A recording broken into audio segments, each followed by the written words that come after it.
In the run-up to the 2024 presidential election, the political landscape is shaking as former President Donald Trump issues a series of ominous warnings directed at his opponents, media outlets, and even voters. In a post shared on his social media platform, Truth Social, Trump cast a menacing shadow over the election, vowing to hunt down those he deems corrupt and prosecute them with extreme prejudice should he win. His message, branded as of cease and desist, explicitly targets political operatives, donors, election officials, and journalists, effectively anyone he perceives as an enemy. Trump's threats go far beyond a typical campaign strategy. His promise of severe legal consequences against those he views as adversaries has raised alarm across the political spectrum, with critics interpreting this move as a preemptive tactic to discredit the election results if he loses. For many, this chilling rhetoric signals a darker intention, the groundwork for a Trump presidency that could systematically punish dissent and wield power with unprecedented aggression. Glenn Kirshner, a former federal prosecutor and legal analyst, joins commentator Brian Tyler Cohen in dissecting Trump's post. They break down what such rhetoric might mean if Trump regains control of the White House and explore the potential consequences of these threats for democracy. In this video, we delve deeply into the implications of Trump's cease and desist post. We'll examine the broader chilling effect it may have on political speech and participation, the threats it poses to free and fair elections, and the risks to foundational democratic principles. Could a Trump presidency effectively criminalize opposition, eroding essential freedoms? And if so, what steps can citizens, institutions, and officials take to protect democracy from an authoritarian shift? Let's dive into these questions and unpack the real weight behind Trump's chilling legal threats. Trump's cease and desist, the message and the intent. Trump's recent post on Truth Social is no ordinary statement from a political candidate. It is couched in the language of legal threats and intimidation, carrying a warning of legal exposure to lawyers, political operatives, donors, election officials, and even regular voters. Trump's post reads like an ultimatum: cease and desist from actions he considers corrupt or unscrupulous, or face prosecution with long-term prison sentences. This rhetoric marks a dramatic escalation from the accusations of rigged elections that characterized Trump's 2020 campaign. By naming specific groups and casting them as potential lawbreakers, Trump is attempting to create a chilling effect, a deterrent against those who may speak out, vote against him, or work in favor of his opponents. Legal analysts and political commentators argue that this tactic serves a dual purpose. It emboldens his base while sending a stark warning to anyone who would consider standing in his way. Kirshner and Cohen analyze the potential motivations behind Trump's use of the term cease and desist. Kirshner explains that, in a legal sense, a cease and desist letter is typically used as a preliminary step in civil disputes. It's a warning meant to demand a party halt certain actions before any lawsuit is filed. Trump's use of this term on his social media platform, however, is not backed by actual legal proceedings. It's merely a rhetorical device aimed at intimidating his opponents. Kirshner notes that despite its lack of legal substance, the post could instill fear among his detractors, dissuading them from engaging in activities that could oppose his campaign or criticize his behavior. The chilling effect on political speech and participation. Political analysts argue that the ramifications of Trump's threats extend beyond his campaign rivals or perceived enemies.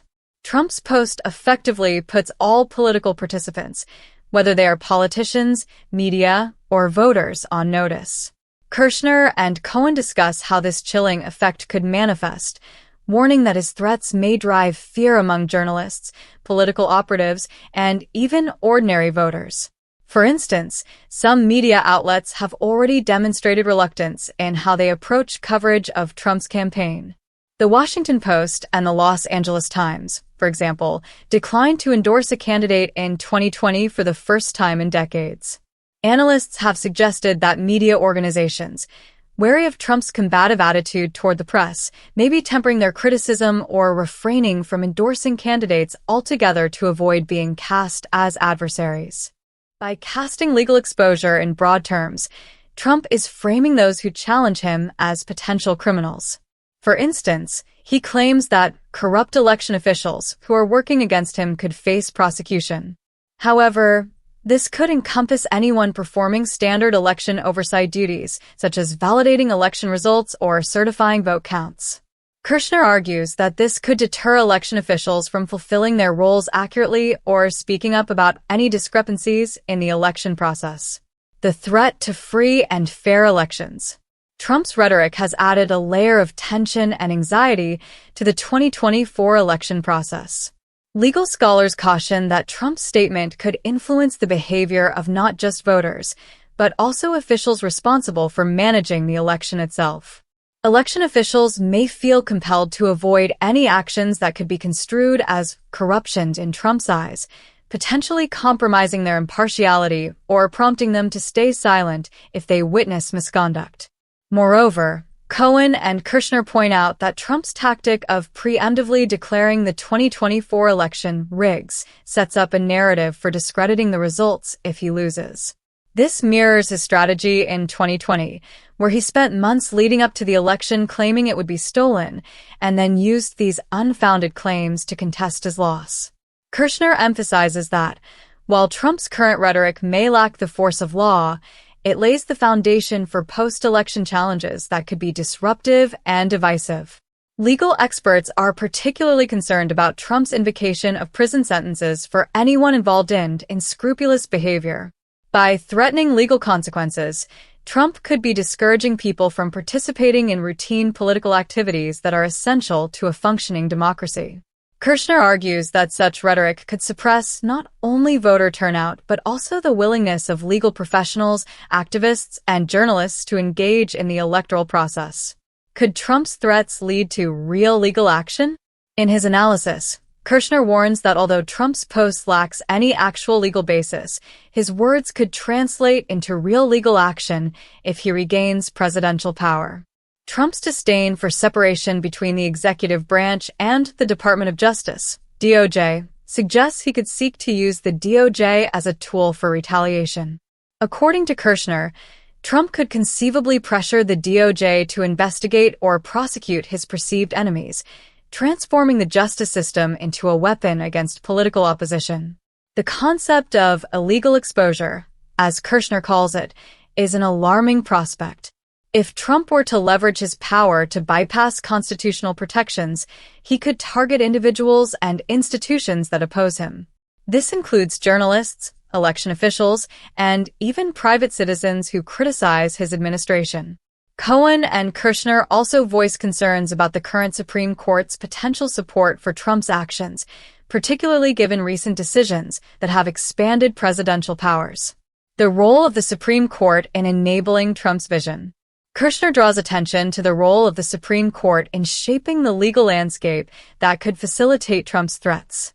The conservative majority on the court, Kirshner argues, has issued rulings that expand executive immunity and limit judicial checks on presidential power. Trump has signaled his intent to push the boundaries of presidential authority, and the current court may be more inclined to uphold actions that challenge democratic norms. This aspect of Trump's threat underscores a larger concern about the erosion of democratic institutions.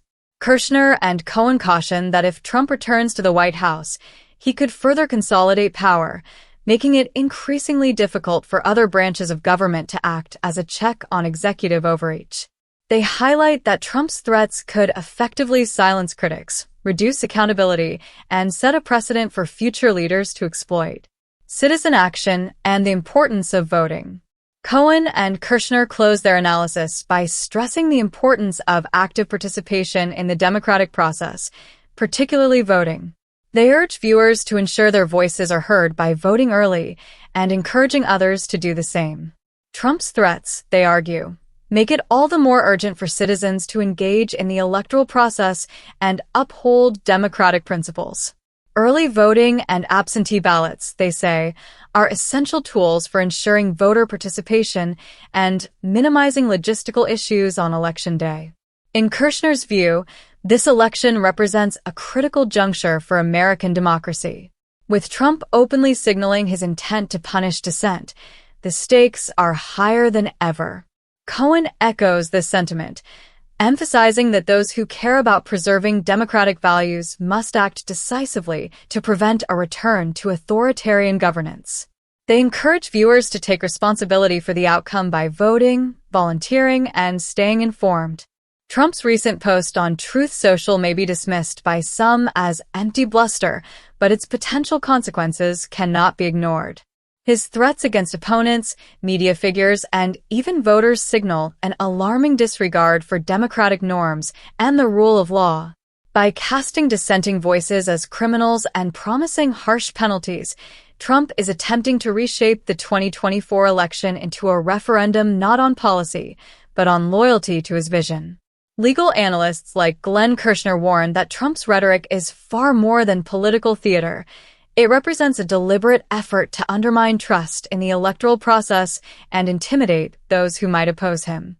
If Trump were to regain the presidency, the implications of his threats could become a reality, transforming the DOJ into an instrument of political vengeance and undermining foundational democratic principles.